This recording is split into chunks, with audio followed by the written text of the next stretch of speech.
ಈ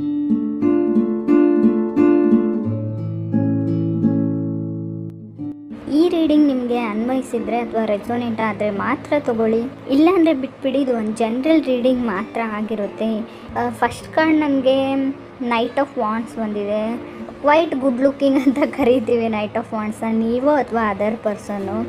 but trying to invest something ಅಂತ ಹೇಳುತ್ತೆ, ಅಥವಾ ಎನರ್ಜಿನ ಡೆವಲಪ್ ಮಾಡ್ಕೊಳ್ಬೇಕಾಗಿರ್ಬೋದು, ಅಥವಾ ಜಿಮ್ ಮಾಡ್ತಾ ಇರ್ಬೋದು, ಎಕ್ಸಸೈಸ್ ಮಾಡಬೇಕು ಅಂತ ಅಂದ್ಕೊಂಡಿದ್ದೀರಾ. ಡೈಲಿ ನಾನು ಎಕ್ಸಸೈಸ್ ಮಾಡ್ತೀನಿ, ಡೈಲಿ ನಾನು ಜಾಗ್ ಮಾಡ್ತೀನಿ ಅಂತ ಡಿಸೈಡ್ ಆಗ್ಬೋದು. ಇಲ್ಲೂ ಕೂಡ ಯೋಗ ಮಾಡ್ತಿರೋದು, ಅಥವಾ ಹೆಲ್ತ್ ವೈಸ್ ನೀವು ಫುಡ್ ಹ್ಯಾಬಿಟ್ಸ್ನ ಚೇಂಜ್ ಮಾಡ್ತಾ ಇರ್ಬೋದು, ಹೆಲ್ದಿ ತಿನ್ನಬೇಕು ಅಂತ ಅಂದ್ಕೊಳ್ತಾ ಇರೋದು ಕೂಡ ಆಗ್ತಾ ಇದೆ. ಸೆಕೆಂಡ್ ಕಾರ್ಡ್ ನನಗೆ 2 ಆಫ್ ಸಾರ್ಡ್ಸ್ ಬಂದಿದೆ. ಇವಾಗ ಹಿಂದೆ ಇದ್ದ ಸಿಚುವೇಶನ್ ಏನೇ ಇರಲಿ, ತುಂಬ ಗೊಂದಲಗಳಿರಲಿ, ಏನೇ ಇರಲಿ, ಇದರಲ್ಲಿ ನಿಮಗೆ ಒಂದು ಕ್ಲಾರಿಟಿ ಕಾಣುತ್ತೆ. ಏನು ಮಾಡಬೇಕು, ನಾನು ಏನು ಡಿಸೈಡ್ ಮಾಡಬಹುದು ಅನ್ನೋ ಕ್ಲಾರಿಟಿ ಕಾಣುತ್ತೆ ಅಂತ ಕಾರ್ಡ್ಸ್ ಹೇಳ್ತಾ ಇದೆ. ಥರ್ಡ್ ಕಾರ್ಡ್ ನನಗೆ ಕಿಂಗ್ ಆಫ್ ವಾಂಡ್ಸ್ ಬಂದಿದೆ.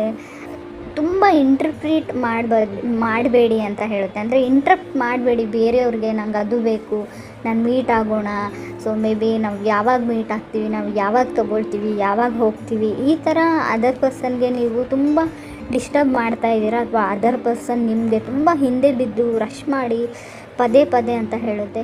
ಕೆಲವ್ರಿಗೆ ಹೊಸ ಪರ್ಸನ್ ಬರುವಂಥ ಚಾನ್ಸಸ್ ಇದೆ. ಇನ್ನು ಕೆಲವ್ರಿಗೆ ಫ್ಲರ್ಟಿಂಗ್ ಎನರ್ಜಿ ಇದೆ.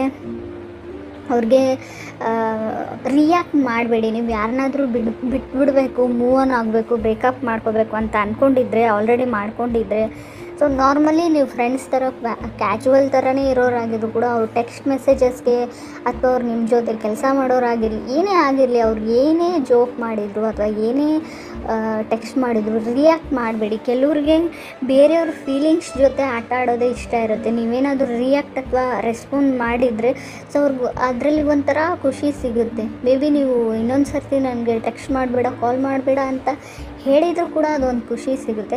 ಸುಮ್ಮನೆ ಇದ್ಬಿಡಿ, ಡೋಂಟ್ ರೆಸ್ಪಾನ್ಸ್ ಅಂತ ಹೇಳುತ್ತೆ ಕಾರ್ಡ್. ಯಾವ ವಿಷಯಕ್ಕೆ ಅಂತ ಗೊತ್ತಿಲ್ಲ, ಬಟ್ ಹೇಳ್ತಾ ಇರೋದನ್ನು ನಾನು ಹೇಳ್ತಾ ಇದ್ದೀನಿ ಅಷ್ಟೇ. ಫೋರ್ತ್ ಕಾರ್ಡ್ ನನಗೆ ಫೂಲ್ ಕಾರ್ಡ್ ಬಂದಿದೆ. ಮೇ ಬಿ ನೀವು ಸೆಕೆಂಡ್ ಚಾನ್ಸ್ ಕೊಡ್ಬೋದು ಮೀನ ಅಥವಾ ಧನುರ್ ರಾಶಿಯವ್ರಿಗೆ, ಅಥವಾ ಕಟಕ್ ರಾಶಿಯವ್ರಿಗೆ, ಪ್ರಾಬಬ್ಲಿ ಕೆಲವ್ರು ಮಕರ ರಾಶಿಯವ್ರಿಗೂ ಕಮ್ಮಿಂಗ್ ಬ್ಯಾಕ್ ಅಂತ ಹೇಳ್ತೀವಿ. ಫುಲ್ ಕಾರ್ಡ್ ಎಕ್ಸ್ಬ್ಯಾಕ್ ಆಗೋ ಚಾನ್ಸಸ್ ಇದೆ ಅಂತ ಕಾರ್ಡ್ಸ್ ಹೇಳುತ್ತೆ. ಇನ್ನು ಕೆಲವ್ರಿಗೆ 9 ಆಫ್ ಸಾರ್ಡ್ಸ್ ಬಂದಿದೆ ನನಗೆ ಫಿಫ್ತ್ ಕಾರ್ಡ್. ಅದರ್ ಪರ್ಸನ್ ತುಂಬ ಬೈದಲ್ಲಿದ್ದಾರೆ ಅಂತ ಹೇಳ್ಬೋದು. ಯಾಕಂದರೆ ನಿಮಗೆ ಹೊಸ ಲೈಫ್ ಸಿಗ್ತಾ ಇದೆ, ಆಲ್ರೆಡಿ ನಿಮಗೆ ಹೊಸ ಪಾರ್ಟ್ನರ್ ಸಿಕ್ಕಿದ್ದಾರೆ, ನಿಮ್ಮ ಲೈಫ್ ಪಾರ್ಟ್ನರ್ ಸಿಕ್ಕಿದ್ದಾರೆ ಅಂತ ಅನಿಸ್ಬಿಟ್ಟು ತುಂಬ ಸ್ಯಾಡಲ್ಲಿದ್ದಾರೆ. ಅವ್ರಿಗೆ ಗೊತ್ತು ಅವರೇ ಏನೋ ರಾಂಗ್ ಮಾಡಿದ್ದೀನಿ, ನಾನು ಆ ಥರ ಹೇಳಬಾರ್ದಿತ್ತು, ಆ ಥರ ಮಾಡಬಾರ್ದಿತ್ತು, ನನ್ನ ಆಪರ್ಚುನಿಟಿ ಅಥವಾ ನನ್ನ ಲೈಫ್ನ ನಾನೇ ಹಾಳು ಮಾಡಿಕೊಂಡೆ ಅಂತ ಕೂಡ ಅದರ್ ಪರ್ಸನ್ಗೆ ಅನ್ನಿಸ್ತಾ ಇದೆ. ಸಿಕ್ಸ್ತ್ ಕಾರ್ಡ್ ನನಗೆ ಪೇಜ್ ಆಫ್ ಕಪ್ಸ್ ಬಂದಿದೆ. ನಿಮ್ಮ ಬೆಂಕಿ ಜೊತೆ ಆಡ್ತಾ ಇದ್ದೀನಿ ಅಂತ ಅನಿಸ್ಬೋದು.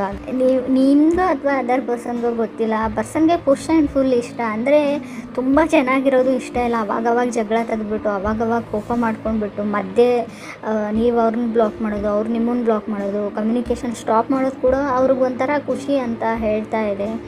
ಡೆವಿಲ್ ಕಾರ್ಡ್ ಇದೆ ಲಾಸ್ಟ್ ಕಾರ್ಡ್. ನನಗೆ ತುಂಬ ಪ್ಯಾನಿಕಲ್ಲಿದ್ದಾರೆ ನೀವು ಕನೆಕ್ಟ್ ಆಗಿರೋ ವ್ಯಕ್ತಿ, ಅಥವಾ ನೀವು ತುಂಬ ಆಗಷ್ಟಲ್ಲಿ ಪ್ಯಾನಿಕ್ ಆಗಿಬಿಡ್ಬೋದು. ಆ ವ್ಯಕ್ತಿ ನನ್ನಿಂದ ದೂರ ಹೋಗಿಬಿಡ್ತಾರೆ ಅಂತ ಅನಿಸ್ಬೋದು, ಅಥವಾ ಒಂದು ಆಪರ್ಚುನಿಟಿ ನನ್ನಿಂದ ಹೋಗಿಬಿಡುತ್ತೆ ಅಂತ ಅನಿಸ್ಬೋದು. ವರ್ಕ್ ಲೈಫ್ ಕೂಡ ಬ್ಯಾಲೆನ್ಸ್ ಇದೆ. ಇನ್ನು ಸ್ಟಡೀಸ್ ಬಗ್ಗೆ ಹೇಳೋದಾದರೆ 9 ಆಫ್ ಸಾರ್ಡ್ಸ್ ಇದೆ. ತುಂಬ ಡಿಸ್ಟರ್ಬೆನ್ಸ್ ಇರುತ್ತೆ. ನೀವು ಚೆನ್ನಾಗಿ ಓದಬೇಕು ಅಥವಾ ಚೆನ್ನಾಗಿ ಏನೋ ಮಾಡಬೇಕು ಅಂದರೆ ಏನಾದರೂ ಒಂದು ಡಿಸ್ಟರ್ಬೆನ್ಸ್ ಇರುತ್ತೆ. ಏನಾದರೂ ಕೆಲಸ ಬರುತ್ತೆ, ಯಾರಾದರೂ ಮನೆಗೆ ಬರ್ತಾರೆ, ತುಂಬ ನಿಮಗೆ ಟೈಮ್ ಸಿಗಲ್ಲ ಅಂತ ಕೂಡ ಹೇಳ್ಬೋದು, ಬ್ಯುಸಿಯಾಗಿರ್ತೀರ ಅಂತ. ಕ್ವೀನ್ ಆಫ್ ವಾಂಡ್ಸ್ ಇದೆ. ಯಾರಿಗೂ ನೀವು ಕ್ವೀನ್ ಥರ ಏನಂತಾರೆ ಟ್ರೀಟ್ ಮಾಡಬೇಕು, ಅವ್ರಿಗೆ ಒಂಥರ ರಾಣಿ ಥರ ಇರೋಕ್ಕೆ ಇಷ್ಟಪಡ್ತಾರೆ. ಸೊ ನೀವು ಕೂಡ ಅವ್ರನ್ನ ಕ್ವೀನ್ ಥರ, ಒಂದು ಪ್ರಿನ್ಸಸ್ ಥರ ಟ್ರೀಟ್ ಮಾಡಬೇಕು ಅಂತ ಅವ್ರ ಎಕ್ಸ್ಪೆಕ್ಟೇಷನ್ಸ್ ಇದೆ. ನಿಮ್ಮ ವೈಫ್ ಆಗಿರ್ಬೋದು ಅಥವಾ ನಿಮ್ಮ ಗರ್ಲ್ ಫ್ರೆಂಡೇ ಆಗಿರ್ಬೋದು. ಇದು ಒಂದು ವಿಷಯದ ಕಡೆ ಗಮನ ಕೊಡಿ. ಅವ್ರು ತುಂಬ ಖುಷಿಯಾಗಿರ್ತಾರೆ ನಿಮ್ಮ ಜೊತೆ.